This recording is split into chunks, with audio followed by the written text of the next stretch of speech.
Thinking, Fast and Slow by Daniel Kahneman. You live your life guided by two systems of thought, one fast, intuitive, and automatic, the other slow, deliberate, and analytical. Daniel Kahneman's Thinking, Fast and Slow unpacks the ways these systems shape your decisions, beliefs, and behaviors. The fast system, called System 1, reacts instinctively, drawing on heuristics and biases. It simplifies the world into quick impressions. The slow system, known as System 2, engages in effortful thinking, weighing logic and evidence. It steps in when more complex reasoning is required.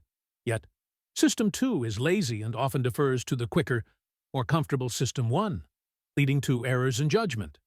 Kahneman's work reveals the psychology of these systems and offers profound insights into why you think the way you do, how cognitive illusions deceive you, and what you can do to improve your decisions.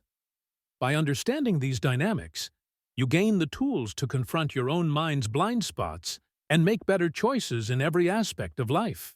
Lesson 1. The Power of Bias. Your mind's default setting is System 1, the fast, intuitive, and automatic mode of thinking that shapes most of your immediate decisions and impressions. It operates on shortcuts known as biases and heuristics, which simplify complex problems but often lead you astray. One of the most pervasive is the availability heuristic, where you judge the likelihood of an event based on how easily examples come to mind. This mental shortcut makes vivid and memorable events feel more probable than they are. For example, sensationalized news stories about plane crashes may leave you fearing air travel, even though statistically, driving is far more dangerous. You don't consciously weigh the data instead. Your mind seizes the dramatic, the recent, and the emotional, skewing your sense of reality. Daniel Kahneman contrasts this with another mental trap, the representativeness heuristic. Here, you judge probabilities based on how closely something fits a stereotype, ignoring critical base rate data. Imagine you meet someone who is reserved and enjoys reading poetry. Your instincts might label them a librarian rather than a farmer because the description aligns with the stereotype of a librarian. Yet this intuition disregards the statistical reality that there are far more farmers than librarians. These errors arise because System 1 prioritizes patterns over numbers, and in doing so, it reinforces illusions of predictability and coherence. The power of bias is not limited to personal decisions, it permeates collective beliefs and policies. Consider the aftermath of September 11th, 2001. The attack's vivid imagery dominated public consciousness, leading to an overestimation of the likelihood of terrorism compared to other threats. Billions were poured into anti-terrorism measures, while far more people continued to die from preventable causes like heart disease or car accidents. Similarly, in Steven Pinker's The Better Angels of Our Nature, he argues that the media's focus on violent events perpetuates a belief that the world is more dangerous than ever, even as data shows a steady decline in violence over centuries. The availability heuristic blinds you to these larger truths, trapping you in a skewed perception of risk and priority. Bias also plays a significant role in shaping history. The Salem witch trials in 17th-century Massachusetts offer a stark example of how the availability of vivid, fear-inducing accounts of witchcraft fueled mass hysteria. Testimonies of spectral evidence, accounts of ghostly apparitions seen by accusers were taken as undeniable proof. The community's over-reliance on these vivid, emotionally charged stories led to unjust trials and executions, illustrating the destructive consequences of unchecked biases. To confront the power of bias, you must actively engage System 2, the slower, more analytical part of your mind. This requires deliberate effort to interrogate your initial impressions and question the sources of your beliefs. When you find yourself gripped by fear or certainty, Ask whether your judgment stems from anecdotal evidence or objective data. Cultivate a habit of pausing before you react, examining whether your thoughts align with reality or are shaped by recent, vivid, or stereotypical examples. Consider adopting strategies from books like Factfulness by Hans Rosling, which advocates for basing decisions on clear, data-driven insights rather than gut feelings. Rosling emphasizes the importance of context and proportional thinking, urging you to recognize when your instincts are distorting the facts. Similarly, in moments of decision-making, take inspiration from the discipline of statisticians, who rely on base rates and probabilities rather than anecdotes or stereotypes. By applying these practices, you train yourself to resist the pull of System 1's shortcuts and make choices rooted in truth. Ultimately, the lesson is this: don't let the ease of recall or the pull of stereotypes dictate your beliefs and actions. Recognize when your mind is taking shortcuts and push yourself to analyze beyond the surface. Train your critical thinking skills by seeking objective evidence, challenging initial impressions, and balancing intuition with reason. The ability to identify and overcome bias isn't just a cognitive exercise. It's a foundation for better decisions, stronger relationships, and a clearer understanding of the world around you. Lesson 2. Anchoring in decisions. Anchors are subtle yet powerful forces that shape your decisions, often without your awareness. These initial references, whether numerical or contextual, act as mental starting points that influence your judgment, even when they are completely irrelevant. Daniel Kahneman demonstrates this phenomenon through a striking experiment. Participants were asked to spin a wheel marked with random numbers and then estimate the percentage of African countries in the United Nations. Despite the wheel's numbers being arbitrary, those who landed on higher numbers consistently provided higher estimates. This reveals the unconscious process by which your mind uses an anchor, however unrelated, to frame subsequent judgments. The influence of anchoring extends far beyond controlled experiments. In the real world, it plays a critical role in negotiations. The first number put forth in a bargaining scenario, whether it's the asking price for a house or a proposed salary for a job, often dictates the range of the final agreement. Even when you consciously recognize the anchor as extreme, your mind struggles to escape its gravitational pull. Research in behavioral economics supports this. A high anchor can lead to higher final offers, while a low anchor has the opposite effect. The initial number, no matter how arbitrary, creates a psychological baseline from which all further adjustments seem to deviate only slightly. Retailers and marketers have long exploited anchoring to manipulate your perception of value. Think about the appeal of sale prices.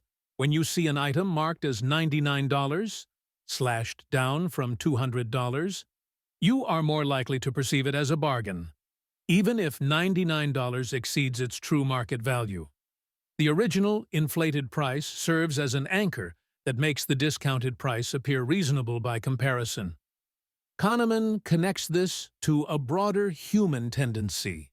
You judge value not in isolation, but in relation to other contextual cues. This is why restaurants strategically place outrageously priced dishes on menus, not to sell them, but to make other expensive options seem more reasonable. Anchoring's impact reaches into public policy and decision-making on a societal scale. In criminal sentencing, for instance, studies have shown that judges are influenced by arbitrary suggestions, such as hypothetical sentences proposed by prosecutors. Even professionals trained in rational judgment can fall victim to the anchoring effect. In a similar vein, historical events like the negotiations at the Treaty of Versailles illustrate how anchoring shapes outcomes.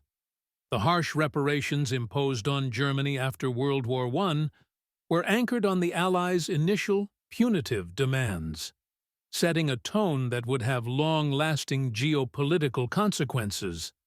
To resist the subtle pull of anchoring, you must cultivate an awareness of its influence and adopt deliberate strategies to counteract it.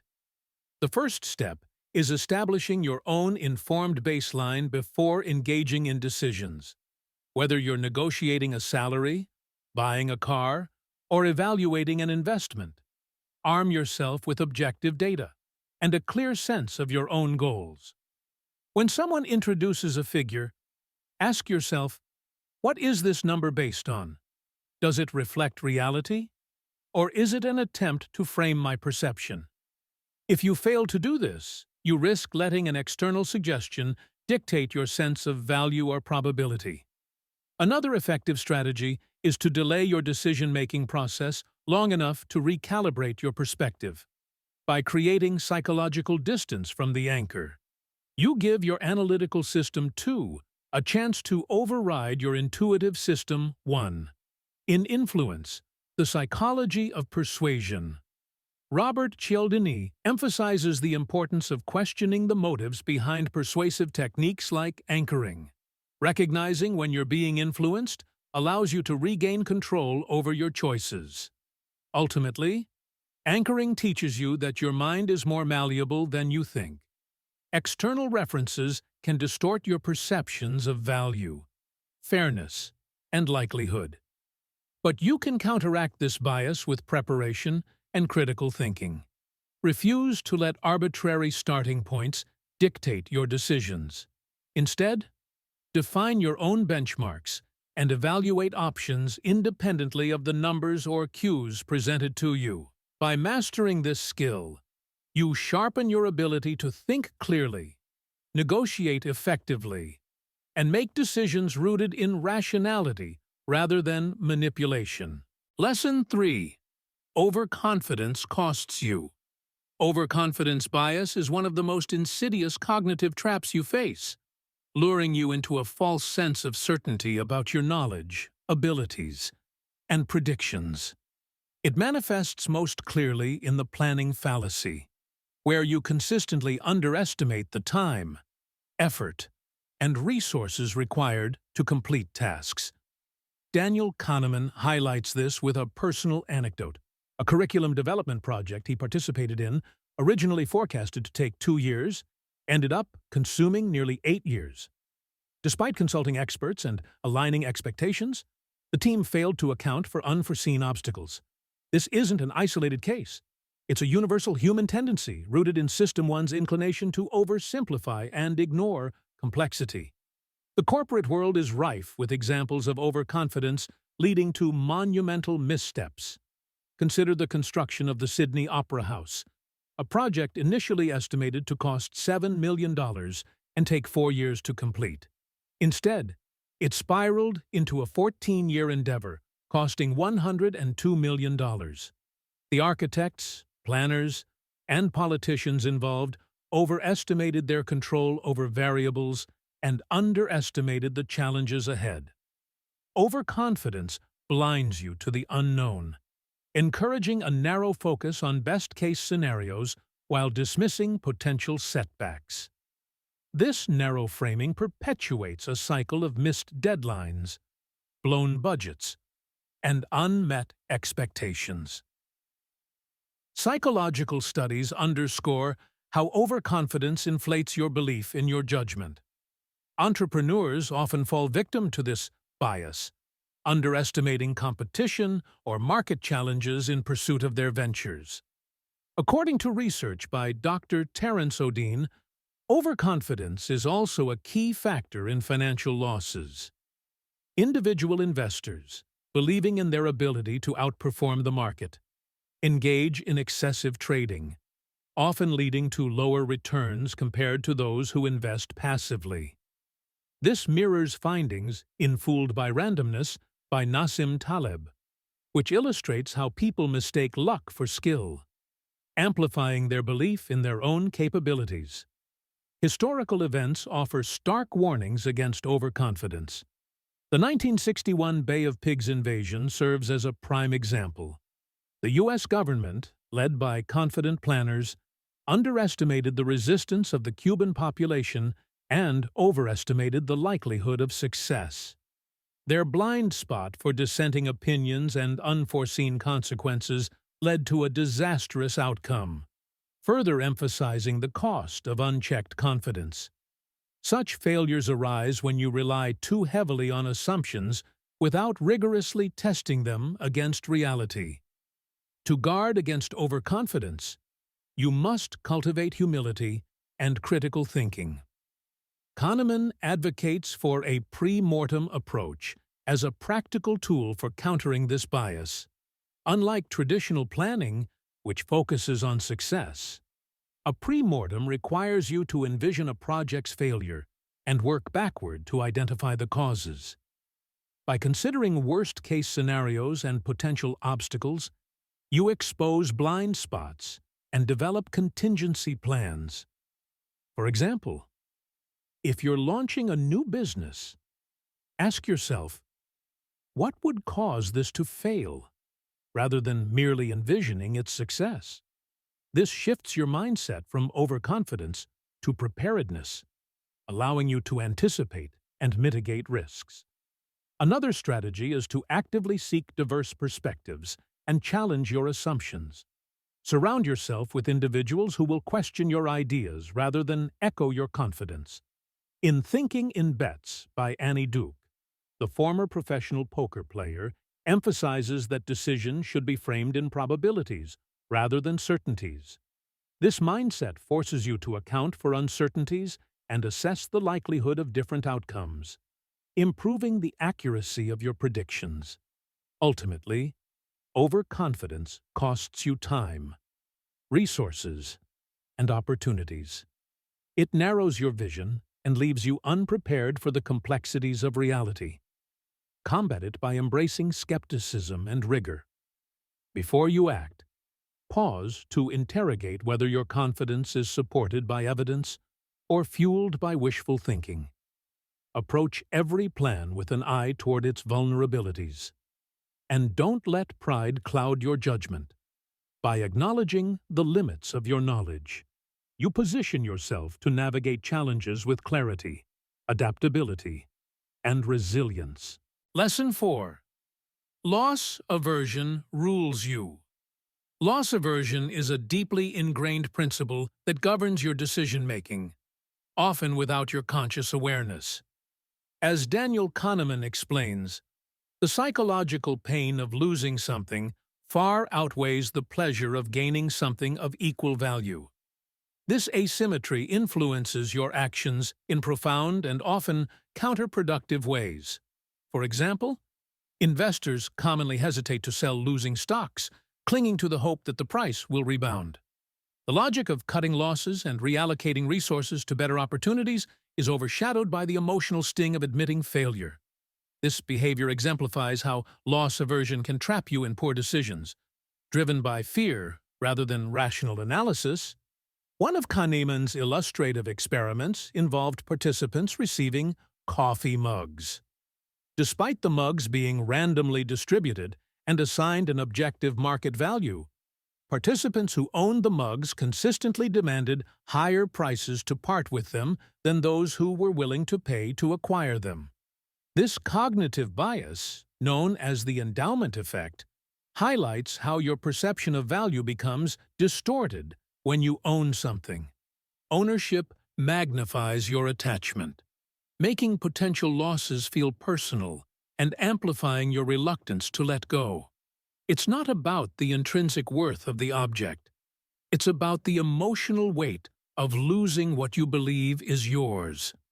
Richard Thaler and Cass Sunstein expand on this concept in Nudge, demonstrating how loss aversion influences systemic behaviors. They note how people resist switching to energy-efficient appliances or retirement savings plans, even when doing so would provide long-term benefits. The immediate effort or perceived risk of change feels like a loss compared to the comfort of maintaining the status quo. This inertia stems from a cognitive bias that magnifies the short-term discomfort of change over its long-term rewards. Loss aversion doesn't just prevent individual growth, it impedes progress on a societal scale, locking systems into inefficiency.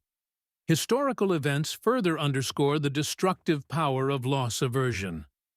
Consider the Vietnam War, where policymakers clung to a failing strategy because admitting defeat felt more painful than continuing to pour resources into an unwinnable conflict.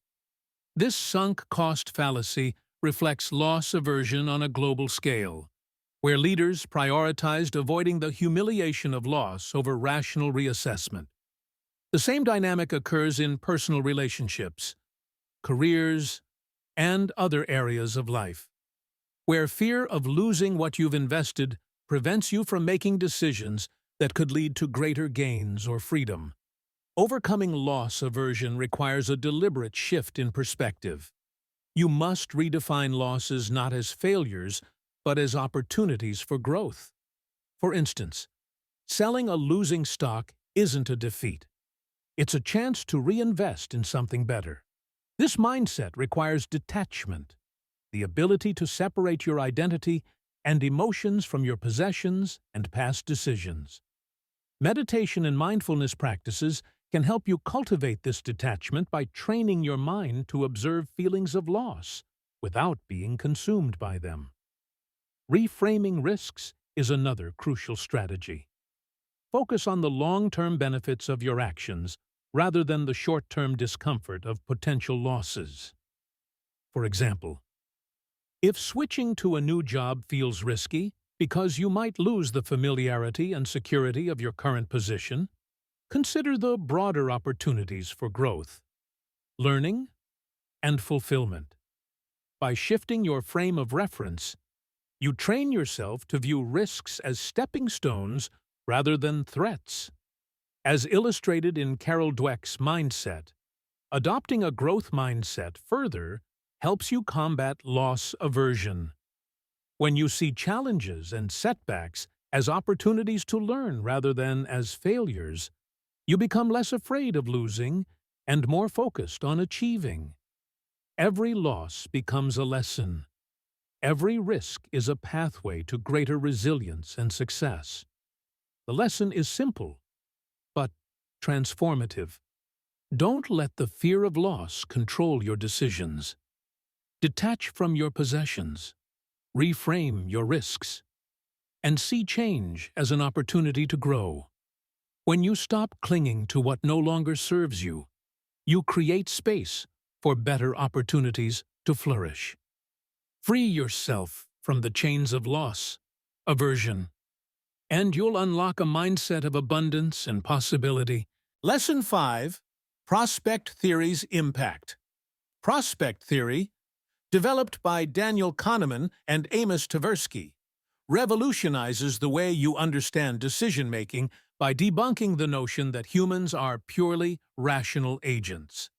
At its core, the theory reveals that your evaluation of outcomes depends heavily on how they are framed, whether as potential gains or potential losses. This framing effect drives your choices, often steering you toward irrational conclusions. For instance, if a surgeon presents a procedure as having a 90% survival rate, you feel reassured and optimistic. However, if the same procedure is framed as having a 10% mortality rate, your reaction becomes more cautious or fearful, despite the statistical equivalence. The mere difference in presentation alters your perception and influences your decision, highlighting your susceptibility to cognitive biases. This phenomenon isn't limited to life-and-death scenarios, it pervades everyday choices, from consumer behavior to public policy.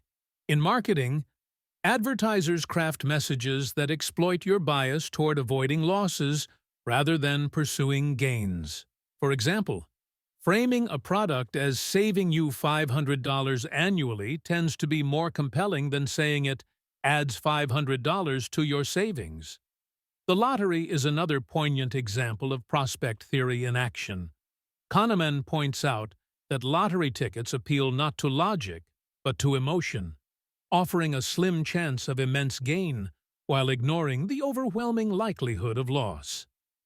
The prospect of a life-changing windfall looms so large in your imagination that it overshadows the statistical reality.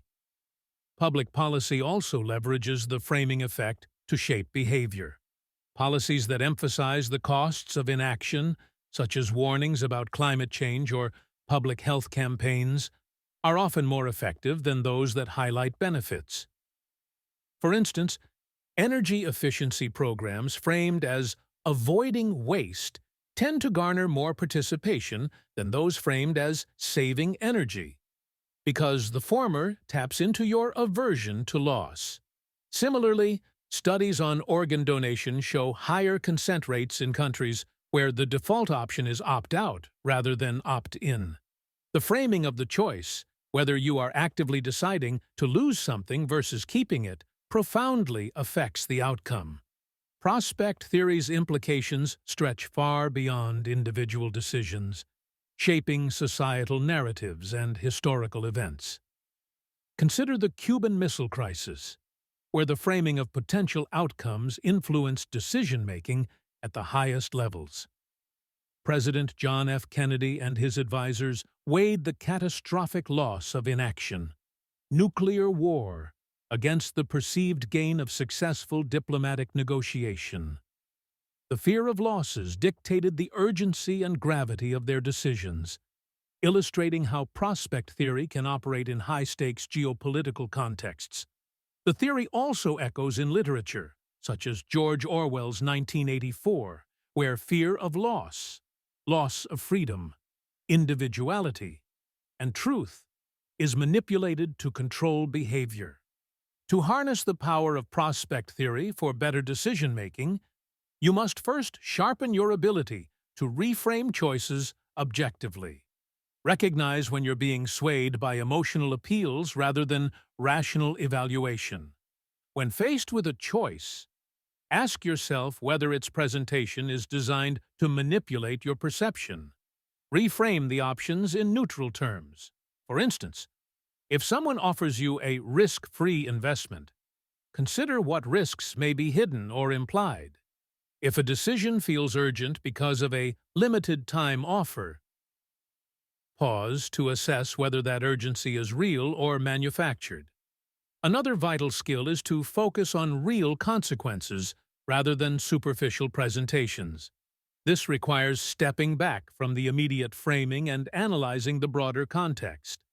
For example, if you're deciding on a healthcare treatment, look beyond survival rates and consider factors like quality of life, potential side effects, and alternative options.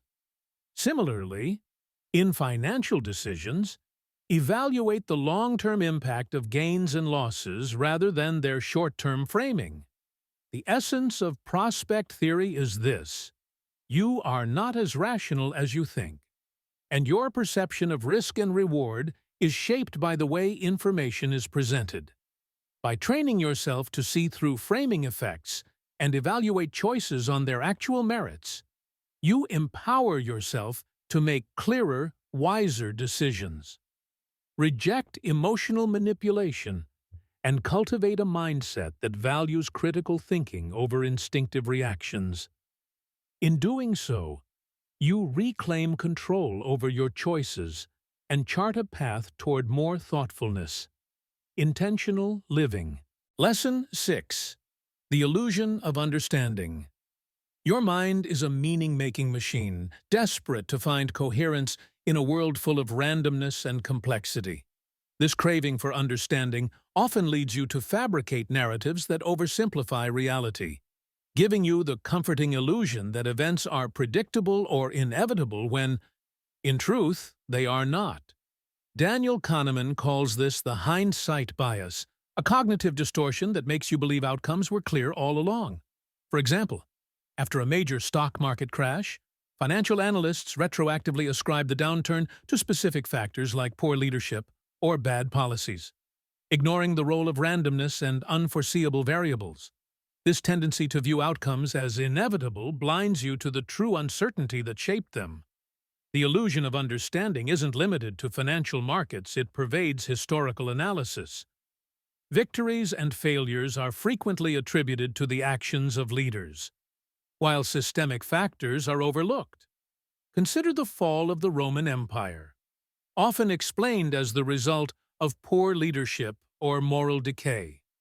In reality, a web of economics, military, and environmental factors contributed to its decline, many of which were beyond the control of any one individual or policy. By reducing complex events to neat stories, you overlook the randomness and interconnectedness that define history. This same bias influences your daily life. When something goes wrong, a failed project, a missed opportunity, you might blame one obvious factor while ignoring the broader context of competing priorities, limited resources, or sheer bad luck. Nassim Taleb's The Black Swan amplifies this critique, exposing your vulnerability to unpredictable and extreme events. Taleb argues that most significant developments, from financial crises to technological breakthroughs, arise from rare, unforeseeable occurrences that defy conventional explanations. After these events happen, you construct stories to rationalize them, giving the false impression that they were predictable. This illusion not only distorts your understanding of the past, but also hampers your ability to prepare for the future. When you believe you can foresee everything, you fail to account for the unexpected, leaving yourself exposed to risk. The illusion of understanding is particularly dangerous because it fosters overconfidence. You trust in your ability to predict outcomes based on fabricated patterns or past experiences, which can lead to poor decisions. Consider the 2008 global financial crisis. Many experts claimed afterward that the warning signs were obvious, pointing to rising subprime mortgage defaults and risky financial instruments. Yet, in the years leading up to the crisis, those same experts operated under the assumption that markets were stable and predictable. This hindsight bias not only distorted their assessment of the crisis, but also reinforced a misplaced confidence in their own predictive abilities. To combat the illusion of understanding, you must embrace uncertainty and acknowledge the limits of your knowledge. Start by questioning the narratives you construct. When reflecting on an outcome, ask yourself, is this explanation truly comprehensive? Or am I oversimplifying? Recognize that many events are shaped by chance and that not all variables can be accounted for. Avoid imposing meaning where none exists and resist the temptation to see patterns in randomness. One practical approach is to actively consider alternative explanations. When analyzing a situation, challenge yourself to identify multiple factors that could have contributed to the outcome, including systemic and random elements. This habit trains your mind to think in probabilities rather than certainties. Similarly, adopt what Taleb calls an anti-fragile mindset. Prepare for uncertainty by building resilience into your plans and decisions.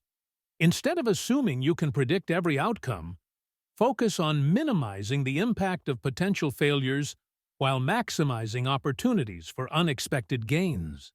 The illusion of understanding feeds your desire for control and certainty, but it does so at the cost of truth and adaptability.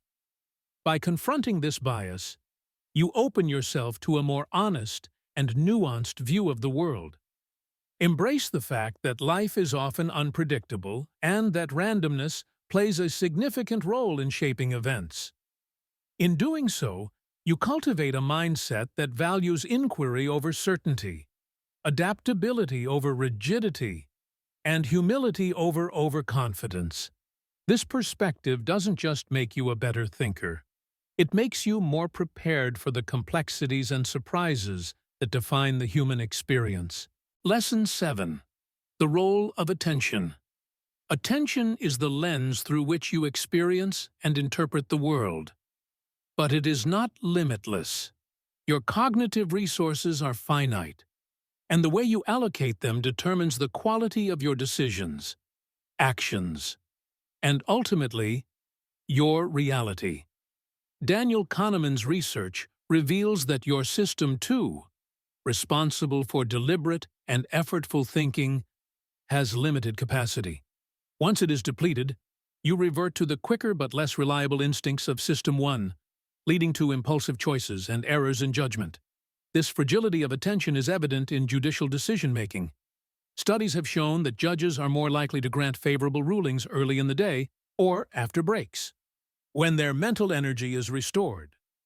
Then later, when cognitive fatigue sets in, the implications are stark. Even in high-stakes environments, the depletion of attention can sway outcomes. The constraints of attention also explain phenomena like inattentional blindness, where focusing on one task causes you to overlook critical details in your environment. The famous gorilla experiment by Christopher Chabris and Daniel Simons is a compelling example. Participants asked to count basketball passes often failed to notice a person in a gorilla suit walking through the scene. This demonstrates that your attention, when narrowly focused, filters out information that seems blatantly obvious in hindsight. You miss not because you are incapable, but because attention is selective, prioritizing one task at the expense of others. This selectivity can serve you well when channeled effectively, but becomes a liability when mismanaged.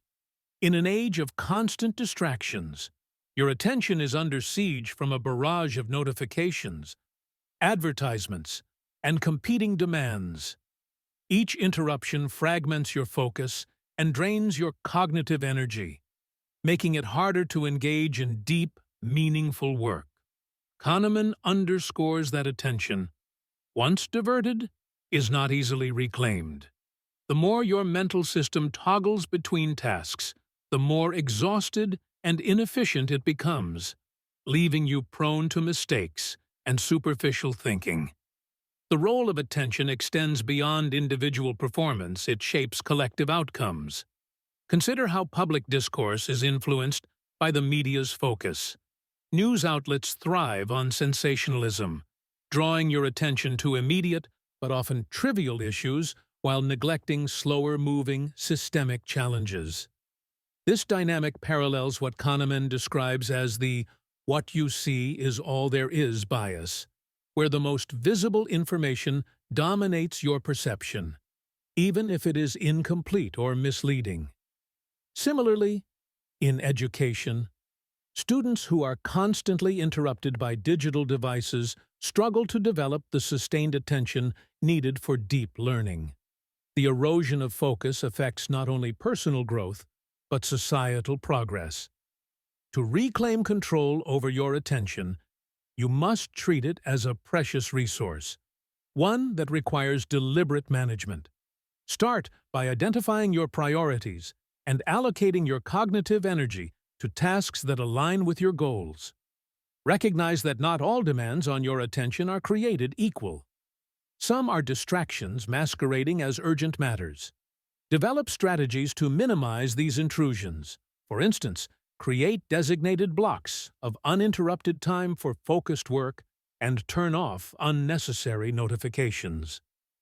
In Deep Work by Cal Newport, the author argues that cultivating the ability to focus deeply on a single task is a rare and valuable skill in today's distracted world. Newport's insights align with Kahneman's findings, emphasizing that attention is the cornerstone of meaningful productivity. Another critical practice is to schedule restorative breaks to replenish your mental energy, just as physical endurance depends on periods of rest. Your cognitive endurance requires downtime. Activities like mindfulness meditation or a walk in nature can help reset your focus and prevent burnout. Research by cognitive scientists supports the idea that breaks enhance creativity and problem-solving, making them essential components of sustained attention. Ultimately, the lesson is clear. Your attention determines the quality of your life. Guard it fiercely, focus deliberately, and refuse to let trivial concerns overburden your mental system. By mastering the art of attention management, you not only improve your decisions, but also create space for deeper understanding, creativity, and fulfillment. The ability to concentrate on what truly matters is not just a skill. It's a superpower in an age of distraction. Lesson 8. Hedonic adaptation limits happiness. Hedonic adaptation is a psychological process that shapes your experience of happiness, often in ways you don't expect. It is the tendency to quickly return to a baseline level of contentment, regardless of major positive or negative life changes. Daniel Kahneman's research reveals that you routinely overestimate the impact of significant events on your long-term happiness. Winning the lottery, for instance, may seem like a life-changing event, but studies show that the initial euphoria dissipates over time as winners adjust to their new circumstances. Similarly, individuals who become paraplegic often recover their emotional equilibrium faster than they or others predict, adapting to their new reality and finding meaning in their lives once again. These findings challenge your assumptions about what truly brings lasting happiness. Daniel Gilbert expands on this idea in Stumbling on Happiness, showing that your brain is a poor predictor of future emotional states. When imagining the future, you fixate on the immediate aftermath of an event rather than the gradual adaptation that inevitably follows. For instance, you might assume that buying a luxury car or securing a promotion will bring sustained happiness, only to find that the novelty wears off and the demands of daily life resume. Conversely, you may fear devastating outcomes like job loss or relationship breakups, without realizing how resilient you are at adapting to hardship. Your emotional reactions to both highs and lows are fleeting, governed by this natural process of adjustment. This cycle of adaptation has profound implications for how you pursue happiness. If major life events and material possessions fail to provide lasting satisfaction, then what does? The answer lies in shifting your focus away from grand, one-time achievements and toward the smaller, everyday sources of joy that often go unnoticed. Kahneman's research, along with related studies, suggests that investing in experiences rather than material goods is one of the most effective ways to sustain happiness. Vacations, shared meals, and meaningful conversations provide memories and connections that continue to enrich your life long after the moment has passed. Unlike material possessions, which quickly lose their novelty, experiences become part of your identity and offer enduring fulfillment. Hedonic adaptation also highlights the importance of gratitude as a counterbalance. By consciously appreciating what you already have, you interrupt the cycle of dissatisfaction that often accompanies adaptation. Research in positive psychology shows that regularly practicing gratitude, whether through journaling, expressing thanks to others, or reflecting on daily blessings, can elevate your baseline happiness. This practice shifts your attention from what you lack to what you value, fostering a sense of contentment and reducing the urge to chase fleeting pleasures. The danger of hedonic adaptation is particularly evident in consumer culture, where the pursuit of happiness is often tied to acquiring more. Advertisements and social comparisons fuel the illusion that the next purchase will finally make you happy. Yet, as Kahneman and Gilbert both demonstrate, these external markers of success fail to deliver lasting contentment. To escape this trap, you must redefine success not as a series of milestones or possessions, but as a commitment to living intentionally and finding joy in the present moment. Historical examples and philosophical insights reinforce this perspective. The Stoic philosophers, for instance, emphasize the value of cultivating inner peace and detachment from external circumstances. Marcus Aurelius wrote extensively about focusing on what is within your control and accepting life's inevitable changes with equanimity. This mindset aligns with modern findings on hedonic adaptation, urging you to anchor your happiness in internal resources rather than external events. To counteract hedonic adaptation, begin by paying attention to the simple pleasures of everyday life. A morning walk, the warmth of sunlight, or a heartfelt laugh with a friend. These moments may seem small, but they create a foundation of sustained well-being. Invest your time and energy in relationships and experiences that bring meaning rather than chasing possessions or status. Finally, practice gratitude daily, reminding yourself of the abundance that already exists in your life. By focusing on what truly matters and accepting the transience of emotional highs and lows, you cultivate a deeper, more resilient happiness that withstands the ebbs and flows of life. Conclusion. Thinking fast and slow teaches you to recognize the interplay of two systems shaping your decisions. Biases, heuristics, and cognitive illusions are inherent in your fast thinking. But deliberate attention and skepticism can guide you toward better choices. Kahneman's lessons reveal how small adjustments in perspective, like reframing problems or questioning anchors, empower you to think critically and act wisely. For further exploration, read Nudge by Thaler and Sunstein and The Black Swan by Nassim Taleb. These books expand on themes of decision-making and uncertainty. Always remember, understanding your mind's inner workings is the first step to mastering your life. By embracing these insights, you equip yourself to navigate a complex world with clarity and confidence. The end.